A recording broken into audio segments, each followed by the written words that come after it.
अच्छा, तो जी आप मुझे बताइए कि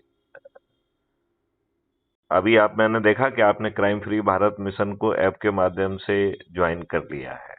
जी जी सर। ओके। आप इसको कितना समझ पा रहे हो, कितना कर पा रहे हो, क्या देख रहे हो, इसमें क्या संभावनाएं देख रहे हो?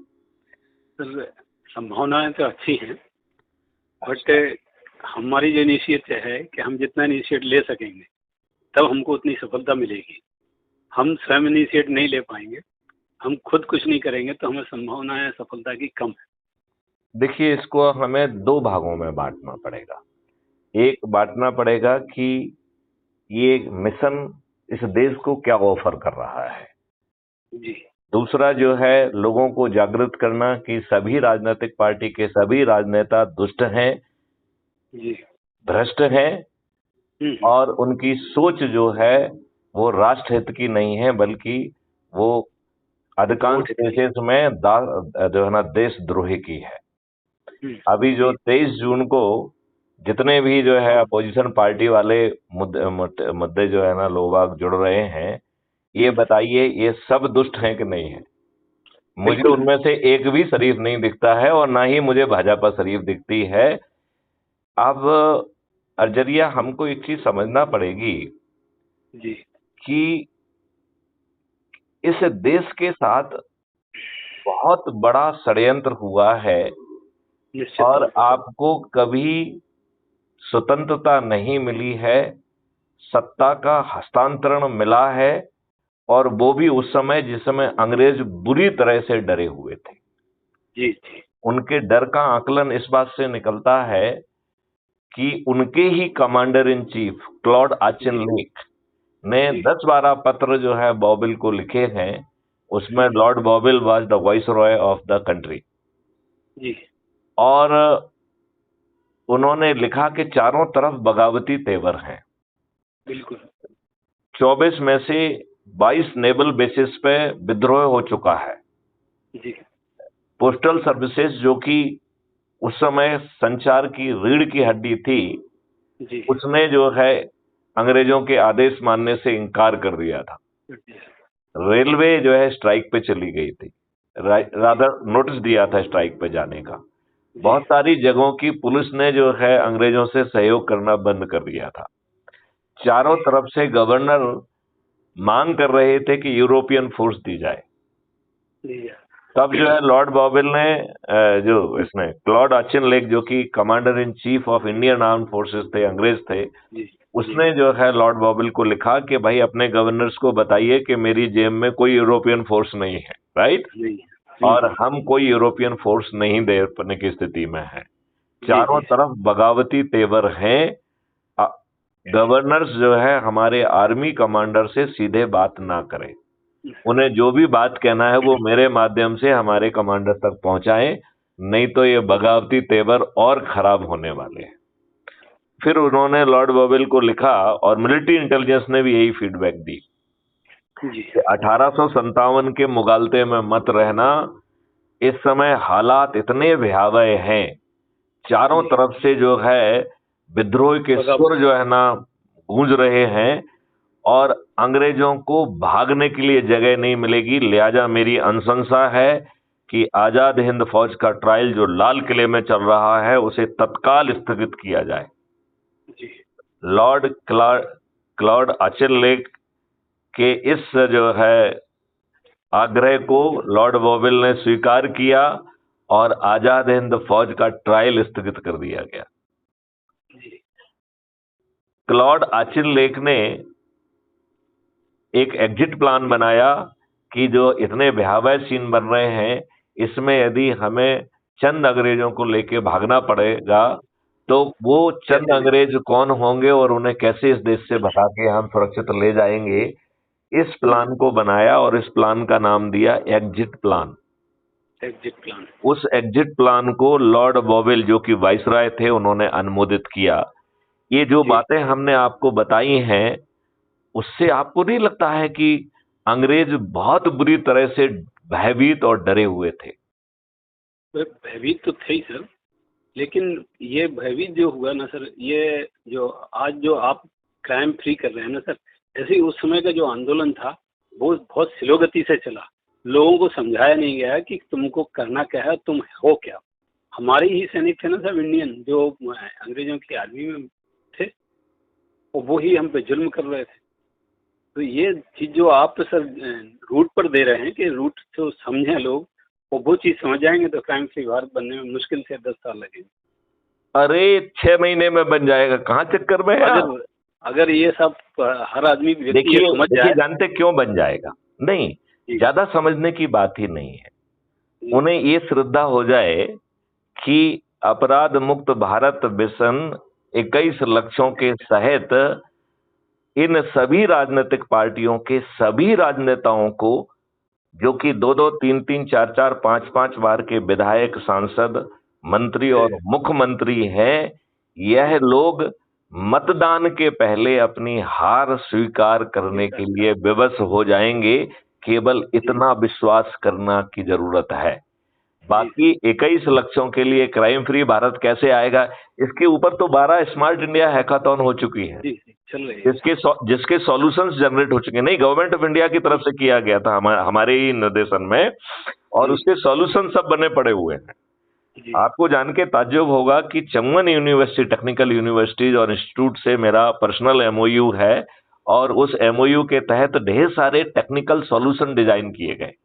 उसमें जो हमने स्मार्ट इंडिया हैकाथॉन के दौरान लोगों को ब्रीफ किया, क्या अपेक्षाएं हैं, क्या करना है, कैसे करना है, जो बहुत सारे बच्चों को हमने ब्रीफ किया अबाउट जो टेक्निकल सॉल्यूशन हमने चंगन एमओयू के तहत क्रिएट किए हैं, वो सब crime free Bharat YouTube channel पर अवेलेबल हैं। अभी तो अपलोड है सर, देख रहा हूँ। हाँ, दे आर अवेलेबल। यदि आप देखेंगे जी, कैसे देख जो रहा है ना टेक्निकल लगभग सभी उज्जैन का आपका वो कार्यक्रम देखा था जी, कि, और पहले इसके पहले भी एक कार्यक्रम देखा है, सभी देखे। अब सर मैं कोशिश करता हूँ कि अगर मैं कल पहुँचूंगा भोपाल तो एक दिन बाद आपसे मिलने का प्रयास करूँ।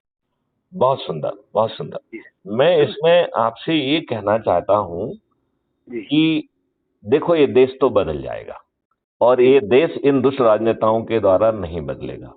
इसमें सभी राजनीतिक पार्टी इंक्लूडिंग भाजपा भी उतनी ही दुष्ट है। कोई 1% आदमी ऐसा नहीं है सर जो दुष्ट ना हो, उनमें सभी दुष्ट हैं और सब अपने अपने लेवल पे हैं। अभी आप ये बताइए, जंतर मंतर पे जो बिटियां बैठी हैं, जी, एक पहले तो सवाल उठता है कि 40 अपराध के अपराधी ब्रजभूषण को अध्यक्ष क्यों बनाया गया? देखो, ये माननीय प्रधानमंत्री नरेंद्र मोदी की निर्लज्जता है, और मैं तो उसे दुष्टता भी कहने में मुझे संकोच नहीं है। जब जो है 3-4 PIL सुप्रीम कोर्ट में लगाई गई, और उसका मजनून बहुत छोटा सा था। क्या था कि जब इस देश में चपरासी बनने के लिए साचरित्र और साक्षर होना जरूरी है, तो इस देश के भाग्य विधाता और कानून के निर्माता अपराधी नहीं होना चाहिए, ठीक है ना? ये उल्टी है सर। तो वैसे तो सुप्रीम कोर्ट चाहता तो आर्टिकल 142 के तहत जो है व्यवस्था दे सकता था, लेकिन सुप्रीम कोर्ट ने ऐसा ना कह के दूसरी बात कही। दी। उन्होंने क्या कहा कि हम जो है PIL से सहमत हैं, और ये काम जो है पार्लियामेंट का है, तो हम भी पार्लियामेंट से निवेदन करते हैं कि पीपल्स रिप्रेजेंटेटिव एक्ट 1950 और 51 सर मैं माफी मांग रहा हूँ। हाँ। और मैं बहुत इसमें यहाँ से हमको निकलना है अभी जल्दी। मैं आपसे परसों आकर के एक सेकंड में इस बात को खत्म करते हैं, क्योंकि ये रिकॉर्ड हो रही है और ये अपलोड भी होगी, लिहाजा इसको प्रॉपरली कंक्लूड करना बहुत जरूरी है, right? It should not look like a of and खत्म हो गया, वैसा नहीं लगना चाहिए, ठीक है ना? बिल्कुल बिल्कुल। तो आप ये बताओ, ये सभी तीनों चारों PIL जो है ना पिछले 8 वर्षों में 9 वर्षों में जो है निर्णित हुई हैं, और जिसमें पार्लियामेंट से अपेक्षा की गई, और पिछले 9 सालों से कौन प्रधानमंत्री है? नरेंद्र मोदी, राइट? और अब जो है लोकसभा और राज्यसभा दोनों में इनकी मेजॉरिटी है। तो ये निर्लज्जता, दुष्टता, देशद्रोह, जितने भी यदि हम एडजेक्टिव माननीय अपने प्रधानमंत्री जी को, पूजनीय प्रधानमंत्री को अलंकृत करें, वो मुझे लगता है कम है। कम है। अन्यथा जो है, देखिए 2019 में जो पार्लियामेंट गठित हुई, हर व्यक्ति को अपना एक एफिडेविट, एक तो संपत्ति के बारे में और दूसरा आपराधिक रिकॉर्ड के बारे में माननीय जो है इलेक्शन कमीशन में सबमिट करना पड़ता है, राइट। तो उसके सबमिशन के हिसाब से 42% मेंबर ऑफ पार्लियामेंट आपराधिक रिकॉर्ड की, और आपराधिक रिकॉर्ड को इसको हल्के से मत लीजिए। किसी थाने में रिपोर्ट हुई है ऐसा मत सोचिए। इसमें जांच होकर चार्जशीट पुटअप हो गई है, कोर्ट ने साक्ष्यों की समीक्षा करके चार्ज फ्रेम कर दिया है, और बहुत सारे केसेस में तो इन्हें अपराधी घोषित किया जा सका है। They are convicted. ये अपील की ऑक्सीजन पे जीने वाले प्राणी, अपील की ऑक्सीजन पे, राइट। अपील की कुछ बेल तो पे आप बताइए, कायदे से जैसा जो है राहुल गांधी को बाहर किया था, जैसे ही कन्विक्ट हुए थे इमीडिएटली इन सबको बाहर कर देना चाहिए था कि नहीं कर देना चाहिए था? ये तो कॉन्क्रीट केसेस में जो है ना अपराधी हैं। जी जी जी। तो ये शुद्ध दुष्टता जो है, हम अभी वर्तमान इनकम्बेंट माननीय प्रधानमंत्री नरेंद्र मोदी जी की बात कहूंगा, और ये बहुत ही लज्जा का विषय है। अब ये बताइए, 2000 रुपए का नोट छोटे आदमी के पास तो है नहीं, फिर बताइए आपने ये प्रक्रिया क्यों नियत की कि आप बैंक जाइए और बैंक में बिना कुछ के सीधे से ले आइए वापस? इसका मतलब इसका आवश्यक है। नहीं, हम तो कह रहे हैं कि एक्सचेंज क्यों होना चाहिए, खाते में जमा करो ना, खाते में जमा करो, सही है। और दूसरी बात है, पे इन स्लिप के साथ अपने आईडी प्रूफ लगाओ, जिसको स्कैन करके आपसे बिना कुछ प्रश्न पूछे आपकी ट्रांजैक्शन में जो है ना उसको अटैच कर दिया जाएगा। ये जितने जो है ना भ्रष्ट लोग, जितने भी बदमाश लोग, जो कि अधिकांश लोग भाजपा से संबंधित है, उन्हीं के पास ये संपत्ति है, तो फिर जो है ना ये घटिया क्यों किया है? तो ये घटियापंथी है कि नहीं है? नियम बिल्कुल था, उनको बचाने आप ये बताइए, जंतर मंतर पे जो बिटियां बैठी हुई हैं जिन्होंने इस देश के लिए सम्मान लाया है, इन्होंने जब तक सुप्रीम कोर्ट ने नहीं कहा तब तक ऑफेंस रजिस्टर नहीं किया, और ये अपने आईटी सेल का यूज करके रोज उन बिटियों को जो है ना भयभीत कर रहे हैं। ये अच्छे जो है ना लीडर का संकेत नहीं है, ये दुष्टता का संकेत है। ये दुष्टता का संकेत है कि नहीं है? बिल्कुल है।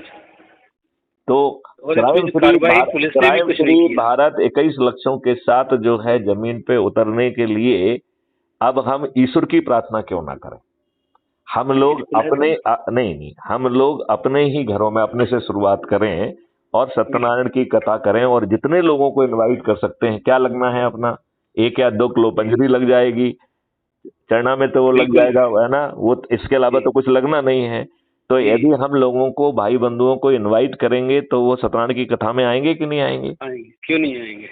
जब वो आएंगे उसी संकल्प के साथ हम 21 लक्ष्यों सहित महापरिवर्तन के लिए यदि संकल्प लेंगे, और क्राइम फ्री भारत के जो सदस्य की शपथ है उस शपथ को भी लेंगे और उसे वीडियोग्राफ करके क्राइम फ्री भारत ऐप पर अपलोड करेंगे, और जो लोग वहां पे आए हैं वो सभी वर्ग के लोग होंगे, व्यापारी भी होंगे, व्यापारी होंगे, आपके जो है ना किसान होंगे, पंच सरपंच होंगे, सब होंगे। तो जो 21 विधाएं हैं, वो जिन विधाओं के लोग हैं उन विधाओं में उनको जिम्मेवारी देके आगे बढ़ाया जाए, और फिर उनसे कहा जाए कि ऐसा ही संकल्प आप अपने यहाँ पे लीजिए। और यही बात हम सभी जाति, सभी धर्म, सभी समुदायों के लोगों से कहें कि वो उनके जो इष्ट देवता है उनका जो है ना वो आयोजन करें, सभी भाई बंधुओं को बुलाएं और इसी तरीके से जोड़ें। तो जो हम 10 की श्रृंखला कर रहे हैं, 10 की बजाय वो 50 की श्रृंखला बन जाएगी कि नहीं बन जाएगी? बिल्कुल बिल्कुल बन जाएगी। तो आपका काम जो 9 दिन का है वो 4 दिन में हो जाएगा कि नहीं हो जाएगा? हो जाएगा कि नहीं हो जाएगा? बिल्कुल साहब। और जब ये लोग जो है 100 करोड़ लोग छत पे चढ़ के थाली बजाकर दीपक जला के कहेंगे कि एच के अर्जरिया हमारे चंद्रगुप्त हैं, क्योंकि उन्होंने अधिक से अधिक लोगों को जोड़ा है और उन्हें सिस्टम ने चंद्रगुप्त की मान्यता देके विधानसभा का टिकट दिया है, और मैं उन्हें संकल्प के साथ जिताऊंगा। तो जब इतने लोग जो है ना थल पे चढ़ के जो है ना थाली बजाकर दीपक जलाएंगे, तो पड़ोसी पूछेगा कि नहीं पूछेगा, भाई साहब आप कर क्या रहे हो, कर क्या रहे हो क्या रहा है, हो क्या रहा है? और जब आप उसको बताएंगे कि भैया हम एक क्राइम फ्री भारत महापरिवर्तन यज्ञ कर रहे हैं, जिससे भारत जो है कि सभी अलाय मलाएं दूर होकर महापरिवर्तन हो जाएगा, भारत जो है अपराध मुक्त हो जाएगा, भ्रष्टाचार मुक्त हो जाएगा, गुलामों के कानून से मुक्त हो जाएगा, हमारी प्रशासनिक व्यवस्था वो पारदर्शी हो जाएगी, अकाउंटेबल हो जाएगी, संवेदनशील होगी, सही निर्णय लेगी, फिर विलंब से निर्णय लेने पर और गलत निर्णय लेने पर उसे आपको कंपनसेशन देना होगा, वो अपनी जेब से देना होगा, तो ये व्यवस्था कभी गलत निर्णय नहीं लेगी। और जब जो है ना शासकीय सेवा में आपका ACR जो है आपका बॉस नहीं लिखेगा, आपका काम आपकी ACR लिखेगा, अपने आप बताएगा और काम बताएगा। आपके काम को फैसिलिटेट करने के लिए हर चीज में एक सपोर्ट सिस्टम क्रिएट होगा। तो जो काम अभी आप 15 मिनट में करते हैं वो आप 1 मिनट में करेंगे, और उसको एक्सट्रैक्ट करके आपका परफॉर्मेंस को वहीं से एक्सट्रैक्ट करके एक परफॉर्मेंस इंडेक्स बन जाएगी। उसी के आधार पर आपको पदोन्नति मिलेंगी, उसी के आधार पर आपको पदस्थापनाएं मिलेंगी। तो अब आपको ACR के लिए किसी की चाटुकारिता करने की जरूरत है क्या? नहीं, बिल्कुल नहीं। प्रमोशन के लिए किसी की चाटुकारिता करने की जरूरत है क्या? नहीं है। पदस्थापना के लिए कोई चाटुकारिता करने की जरूरत है? नहीं है। और एक कंडक्ट रूल में थोड़ा सा चेंज कर दिया जाएगा कि यदि ऊपर वाला गलत निर्णय लेता है तो आपके कंडक्ट रूल के तहत जिम्मेवारी होगी कि उसी समय आपको रिव्यू के लिए पुटअप करना होगा। और यदि आपके ऊपर का अधिकारी रिव्यू में उसी डिसीजन को मेंटेन रखता है तो वो आपको मानने के लिए आप विवश होंगे, आपको मानना ही होगा। लेकिन ऐसे सभी डिसीजन जो है एक कमीशन को भेज दिया जाएगा, और कमीशन से कहा जाएगा कि जब ऐसे 100 निर्णय हो जाएं तो भाई साहब को बुलाया जाए, उनसे एक्सप्लेन करने के लिए कहा जाए, और अदरवाइज उनकी 311(2) में नौकरी ले ली जाए। अब बताओ किसकी औकात है कि इस देश में जो है ना गलत निर्णय ले? किसकी औकात है जिसकी अपराध मुक्त भारत जो है ना 3 दिन से 30 दिन में आपको न्याय ना दे? इस भारत में टैक्स लगना बंद हो जाएगा, इसमें किसी को ऋण नहीं मांगना होगा, तो कर मुक्त भारत भी होगा, कर्ज मुक्त भारत भी होगा, और नेगेटिव केमिकल्स गायब हो जाएंगे, तो निरोगी और दीर्घायु भारत होगा, जहां किसानों की आमदनी 5 गुना और मजदूरों की आमदनी 10 गुना बढ़ जाएगी। किसी को फ्रीबी की आवश्यकता नहीं होगी, किसी को जो है PM आवास योजना की जरूरत नहीं होगी। क्राइम फ्री भारत का आर्किटेक्ट पहुंचेगा, उससे पूछेगा कि भाई साहब आप जो है ना इस तरीके का घर पा सकते हैं, आप टिक करिए, आपकी विंडो कितनी बड़ी होगी, वो कितना होगा, और आपसे हम कोई फीस नहीं लेंगे, जो भी चीजें हैं वो आपके कॉस्ट सेटिंग अकाउंट पे चार्ज होती रहेंगी, और जो धीरे धीरे पटा दी जाएंगी, आपको मालूम ही नहीं पड़ेगा। आप 6 महीने से 9 महीने में अपने घर में शिफ्ट हो जाएंगे, और वो भी आपका डिजाइनर हाउस होगा, खुद का डिजाइनर होगा, और वो जो है एनर्जी इफिशिएंट भी होगा और इकोसिस्टम के तहत होगा, जिसमें फलों सब्जियों से लेकर हर चीज पैदा करने की व्यवस्था की जाएगी। ये देश एक परिवर्तित देश होगा, जहाँ की शिक्षा पद्धति बदल जाएगी, जहाँ पर जो है रिसर्च बदलना सबसे जरूरी है। जहाँ पर वर्तमान की जो शिक्षा है ना सर, जो उसको बदलना जरूरी है। बिल्कुल सही। और वो भी जो है उसमें रिसर्च एंड डेवलपमेंट हब बन के जो आज जो चल रहा है, इससे एकदम भिन्न जो है ना इकोसिस्टम होगा। ये इन दुष्ट राजनेताओं के सोच और चिंतन का विषय नहीं है, क्योंकि इन्होंने दुष्टों ने अंग्रेजों के वही नियम कानून जो भारतीयों को तोड़ने के लिए, उनको प्रताड़ित करने के लिए, उनको क्रश करने के लिए बनाए गए थे, और प्रक्रिया में उलझाकर वर्षों वर्ष लगा के उन्हें पूरी तरह से तोड़ देने के लिए बनाए गए थे। इन दुष्टों को उसमें गुलामी की बदबू नहीं आती है। जब 15 अगस्त 2022 में माननीय प्रधानमंत्री नरेंद्र मोदी जी ने प्रण लिया था कि आज गुलामी के हर अंश से मुक्ति, तो मुझे बहुत शांति मिली थी। लेकिन मुझे क्या मालूम कि माननीय नरेंद्र मोदी जी को गुलामों के नियम कानून और व्यवस्था में जिसका वो स्वयं लाभ ले रहे हैं, उन्हें सड़ान और बदबू नहीं आती है। मुझे लज्जा आती है माननीय नरेंद्र मोदी पर। जी, मैं पीड़ित फील करता हूं माननीय नरेंद्र मोदी पर। अब सवाल आ गया है कि माननीय नरेंद्र मोदी सहित भाजपा सहित सभी राजनीतिक पार्टियों के सभी राजनेता मतदान के पहले जो है अपनी हार स्वीकार करने के लिए बेबस होंगे। वो उन्हें जो है अपना प्रचार करने में मन नहीं लगेगा, टीवी पे क्या बात करेंगे, टीवी चैनल पे आने का उनका साहस नहीं होगा, और वो मतदान के पहले अपनी हार मान लेंगे। इतने पावरफुल मॉडल से कोई लड़ सकता है क्या? नहीं लड़ सकता था। इतना पावर आ जाएगा तो फिर कोई भी नहीं सामने टिक पाएगा, तो फिर कोई पार्टी का हो। फिर हम जो है बड़ा मूल मंत्र है कि सत्यनारायण की कथा कराओ, जो कराओ, जो जिस कम्युनिटी में हो, किसी रविदास का हो या रैदास का हो या कबीरदास का हो, जिसको जो मानता है उसका आयोजन करें, अपने भाई बंधियों को बुलाएं, लोगों को जोड़ें और देश को बदल दें। बिल्कुल सही। ये सभी राजनीतिक पार्टियां सभी दुष्ट हैं। इन दुष्टों के अब देखो 23 जून को अभी जो है ये सभी अपोजिशन वाले मिल रहे हैं बिहार में। मैं लज्जा करता हूं प्रधानमंत्री का, इस देश की एक भी राज्य की सरकार संविधान की व्यवस्था के अनुरूप नहीं चल रही है। संविधान की व्यवस्था के अनुरूप चलने के लिए उसे शेड्यूल से 7 में लिस्ट 2 और लिस्ट 3 में जो उनकी रिस्पॉन्सिबिलिटी दी है उनका पालन करना चाहिए।